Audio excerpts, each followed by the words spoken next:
funcionamentos dos motores. Então vai aparecer aqui que a gente chama de ação motora. Ação motora. Então, basicamente, os dois principais efeitos eletromagnéticos aí, certo? São a lei de Faraday e a lei de Lenz, que a gente vai entender aí, certo? Então a gente vai começar com eles, certo? E aí depois a gente vai já começar alguns detalhes construtivos dessa máquina, do gerador CC, alguns detalhes que depois eu posso mostrar para vocês. Eu tenho umas maquininhas desmontadas lá no Leme, aí no Leme, então na próxima aula eu mostro para vocês essas maquininhas desmontadas lá. Então vamos lá. Então vamos começar aqui com o básico da lei de Faraday. Então tem um desenho aí que eu vou replicar aqui no quadro, no slide, que é o seguinte: a gente vai aqui falar aqui sobre a lei de Faraday.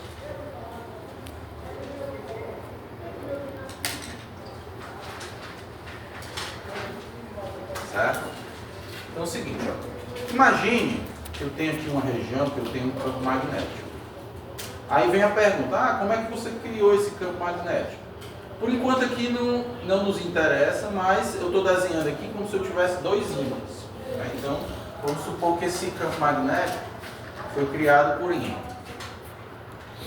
Certo? Mas vocês vão ver que não necessariamente ele precisa ser criado por ímã. Certo? Então eu tenho dois ímãs aí, vamos supor que aqui eu tenho um polo sul e aqui eu tenho um polo norte. Se vocês lembrarem lá de eletromagnetismo, na representação do campo magnético, o campo magnético ele sai do norte e vem em direção ao sul. Tá? Então, vamos representar ele aqui, ó, saindo do norte em direção ao sul.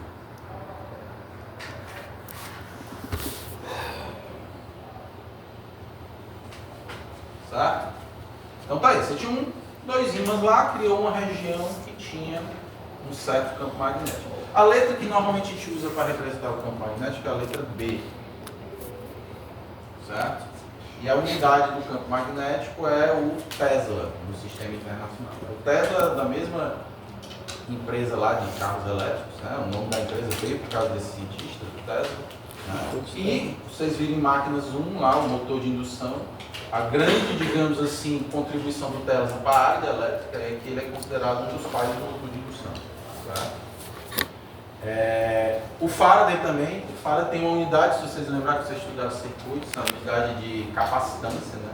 Capacitância veio em homenagem ao Faraday, né? Que é o Faraday, microfarad, então vem em homenagem ao Faraday. Então vamos lá. Suponha que aqui nessa região, pessoal, você tem aqui um condutor qualquer, um pedaço de fio condutor.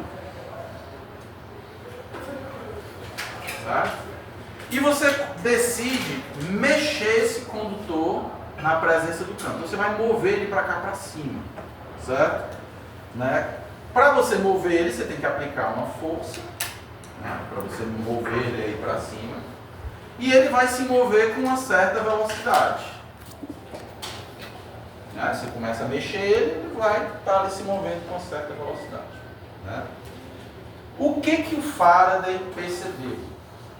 Que quando você faz isso, quando você move um condutor na presença de um campo, vai aparecer nos terminais desse condutor uma tensão induzida. Vai ser induzida uma tensão. Por isso que a lei de Faraday é chamada lei da indução de Faraday. Né? Então, vai aparecer uma tensão induzida. Certo? Deixa eu ver se eu voltei aqui.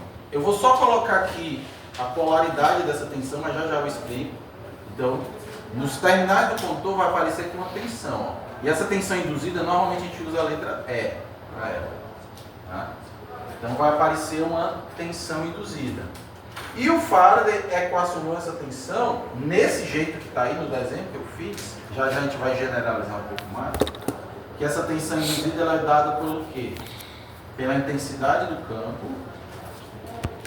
Certo? Intensidade. Aqui é o vetor, né? Tem a setinha em cima. Quando você quer só a intensidade, é só tirar a setinha em cima.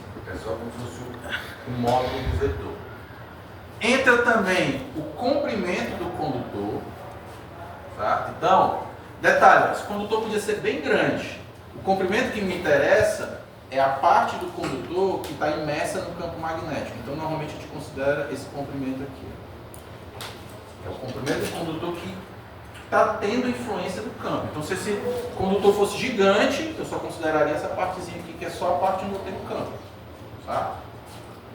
Então, o comprimento do condutor que está sujeito ao campo e a velocidade que você está mexendo ele. Então, Faraday chegou a essa equação aqui. Certo? Então, aqui eu só colocando as unidades. Então, aqui o V é a velocidade.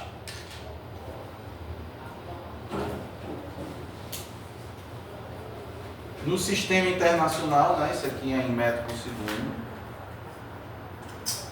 Okay. O L é o comprimento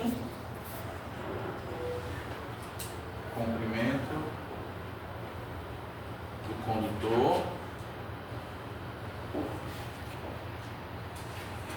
sujeito ao campo B. A unidade aqui é metro, sistema internacional. O B é o campo magnético.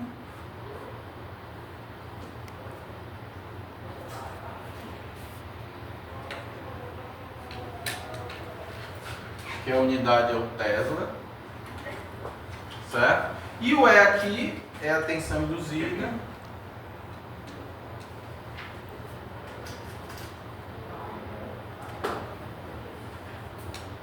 Que a unidade é o volt.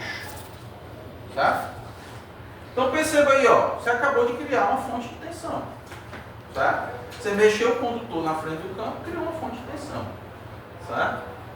Só que essa fonte aí não está muito prática para a gente usar. Por quê? Porque como é que eu vou conectar aqui dois condutores nesses terminais e alimentar um circuito se o condutor está se mexendo? Né?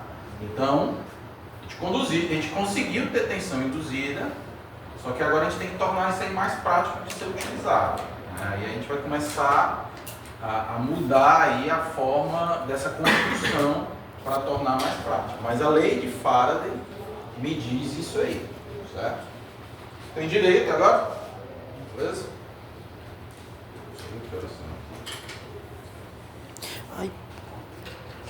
Então vamos lá. Faraday foi fazendo outras, como é que se diz, observações. Aí ele percebeu uma coisa que é o seguinte: essa fórmula aqui ela está certa, mas ela está incompleta. Né? Porque depende também, pessoal, de como esse condutor se move no campo. Né? Então, ele pegou aqui três situações extremas. Quais são? Ó, as três situações extremas. Então, vou redesenhar aqui o campo e o condutor. Então, ó, é como se ele tivesse vendo de frente. Né? Então, vou desenhar o condutor como se fosse só um círculo aqui. Está vendo ele de frente. Observador ali de frente. Então, a primeira situação, o campo está apontando aqui para a esquerda e a velocidade do condutor está para cima. Tá? Então, perceba que há um ângulo aqui de 90 graus. Há um ângulo de 90 graus entre o condutor, a velocidade do condutor e o campo. Então, ele percebeu que nessa situação aí é onde a tensão induzida é máxima. Aqui você tinha máxima tensão induzida.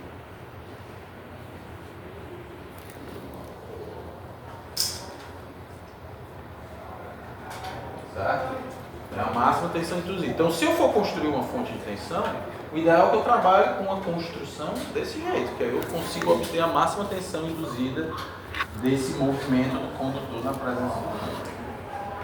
Ele achou também duas situações que a tensão induzida era zero. Era a seguinte. Eu vou botar aqui as duas situações.